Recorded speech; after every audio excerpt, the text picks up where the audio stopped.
Vous regardez New World Info, bonsoir à tous et merci de nous rejoindre pour Décryptage. Bonsoir et bienvenue Mamadou Diouf. Merci, bonsoir Charlotte.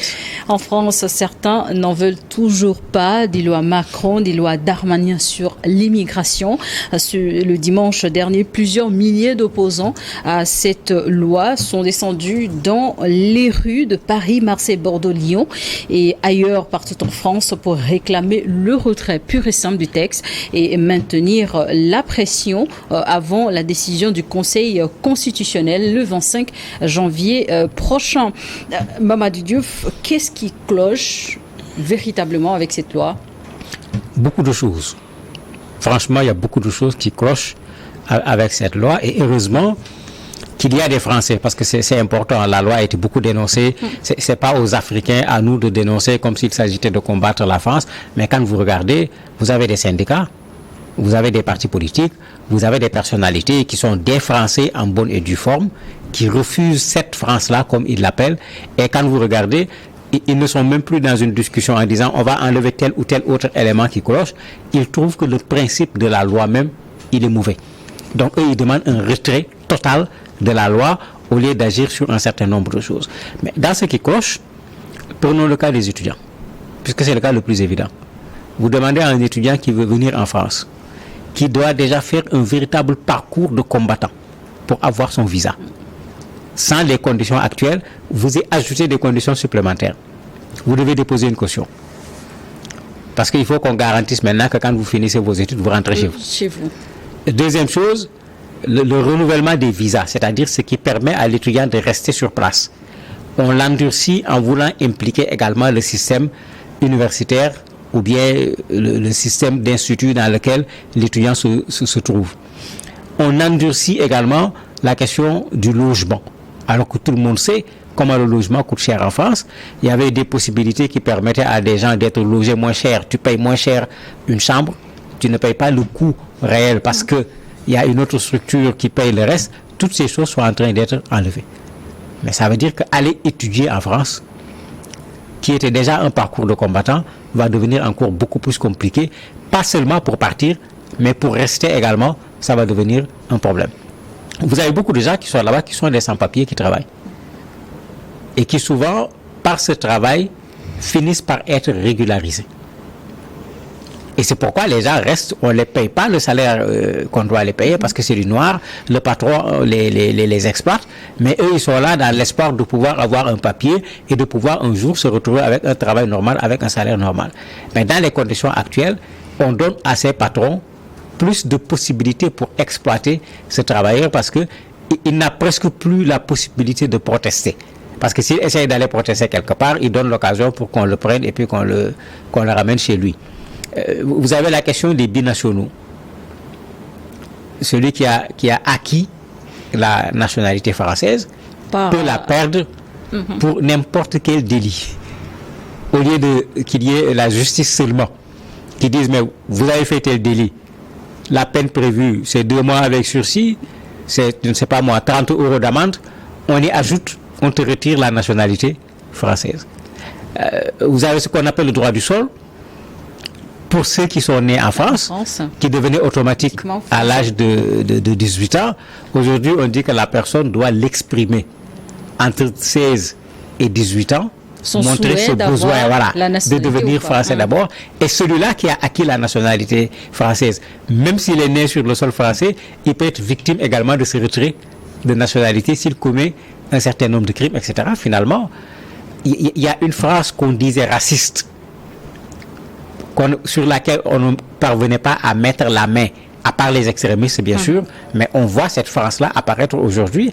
Justement, le mot vous l'avez utilisé parce que cette loi est jugée de raciste, tout simplement. Mais bien sûr, quand vous regardez la loi, c'est les étrangers qu'on vise. Et quand vous regardez l'aboutissement de la loi, c'est la réduction des étrangers à 3 niveaux. 1, diminuer le nombre de personnes qui peuvent avoir la nationalité française. 2, faire en sorte que ceux qui sont sur le sol français actuellement et qui ne sont pas en situation régulière, au lieu d'essayer de leur trouver une solution, qu'on en renvoie le maximum. 3, faire en sorte que les gens viennent le moins. Mais ça s'appelle comment? c'est au moins de la phobie par rapport à l'étranger, mais effectivement, dans les pancartes des manifestants, certains ont dit carrément que la loi était raciste. Certains même ont parlé de xénophobie par rapport à cette loi, et ce sont ceux-là qui veulent un retrait pur et simple de l'intégralité de la loi. Les associations, les syndicats, les partis politiques qui avaient donc appelé à la manifestation de dimanche dernier, disent justement cette loi, elle est vraiment tirée de l'extrême droite. Mais enfin, ces expressions, tout ça, qu'est-ce que ça veut dire concrètement? En fait, quand on dit extrême droite, pour bien comprendre de quoi ça parle, il faut penser tout simplement à Marine Le Pen, il faut penser à Éric Zemmour, etc. C'est-à-dire ceux-là qui, dans leur discours, ont montré clairement comment ils ne veulent pas des étrangers en France, en particulier les Africains, qu'ils soient noirs ou maghrébins. Je crois que dans leur discours, cela a été extrêmement clair. C'est Marine Le Pen qui a un peu, j'allais dire, parfumé son discours pour avoir un peu une posture de présidentiable pour pouvoir être président de la République. Zemmour, tout le monde se rappelle, il a même fait des bévues avec, au point d'avoir été condamné par le tribunal pour des propos qui étaient inacceptables de la part de quelqu'un qui l'adresse à d'autres personnes. Maintenant, la nouveauté, c'est que si Marine Le Pen propose une telle loi, si Zemmour propose une telle loi, mais personne ne sera surpris.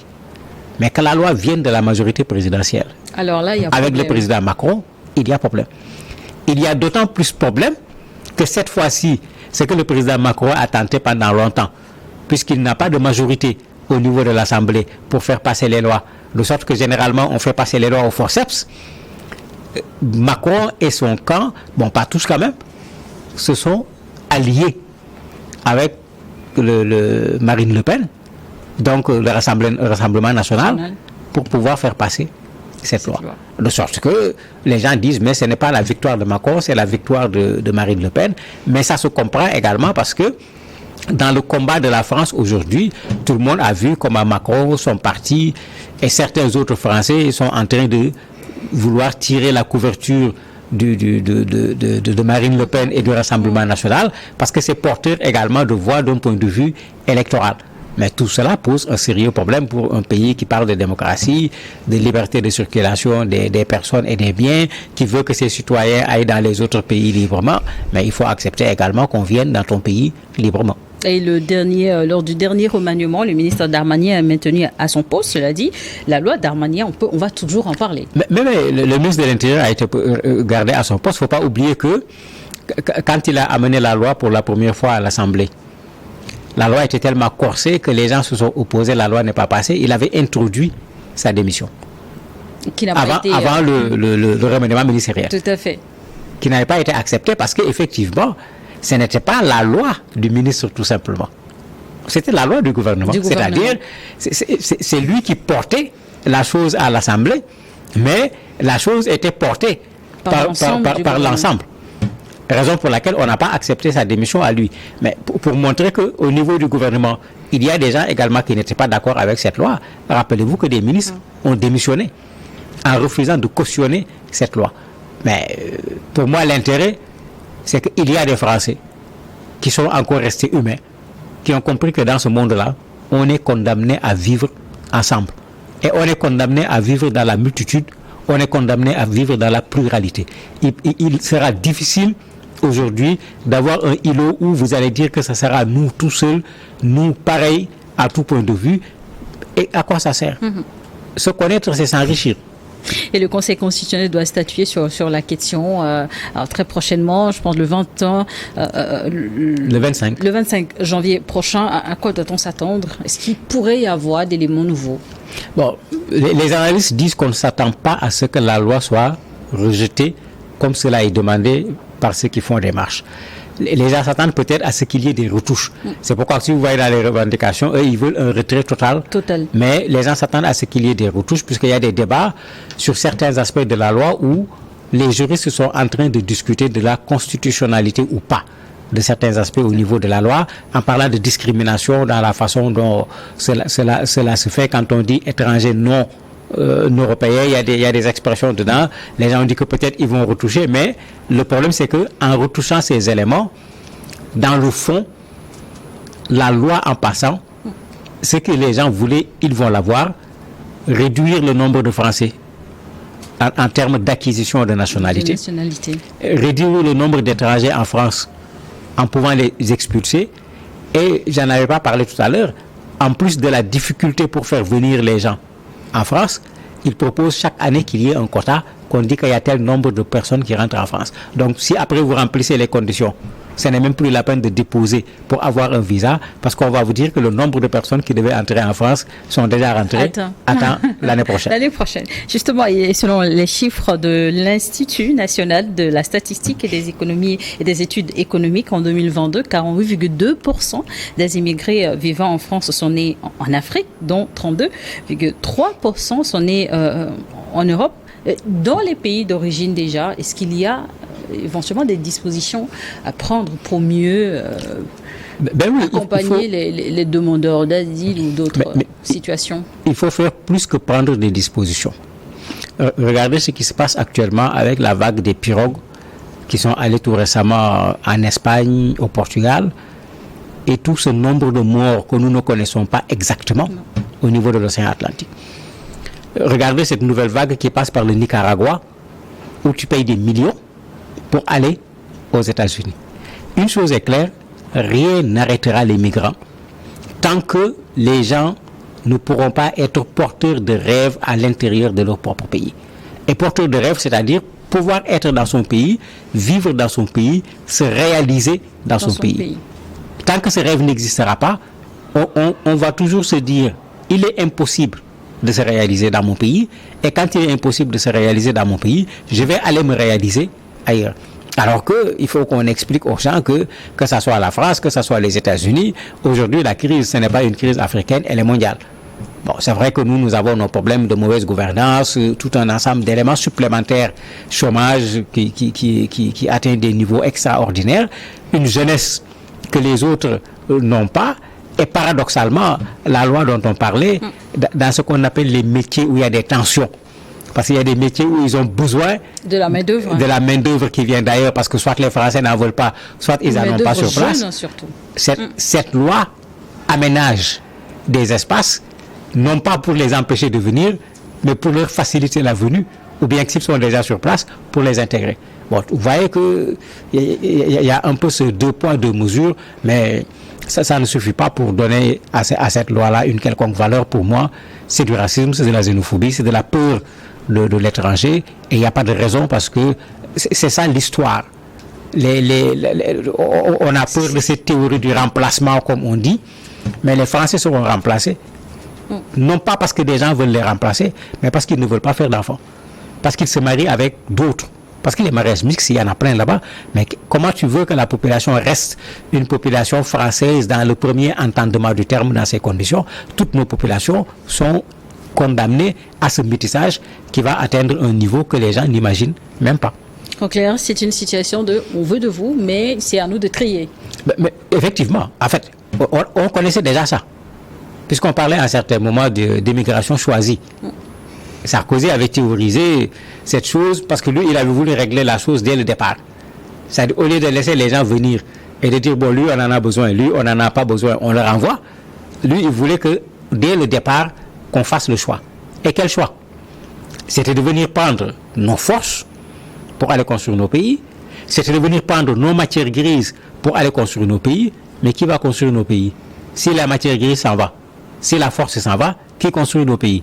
Je crois qu'il faut que nous également, qu'on soit un peu plus exigeants, qu'on n'accepte pas qu'on vienne prendre la crème chez nous pour aller continuer le développement ailleurs, et que nous, qu'on reste en permanence dans le sous-développement. Et quelle politique en Afrique, justement, pour encourager le retour au bercail pour ceux qui, peut-être, sont partis pour les études et qui ont fini et qui ont de la compétence à revendre?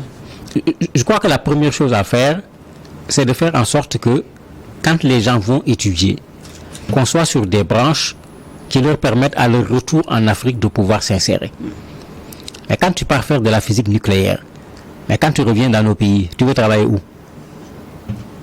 Nous n'avons pas grand-chose à la matière. Ce n'est pas que nous en avons pas besoin, mais à l'instant T, on les met où? Souvent, on a des instituts de physique nucléaire, etc., dans chacun de nos pays, mais bon, tout le monde sait ce qu'il y a là-bas.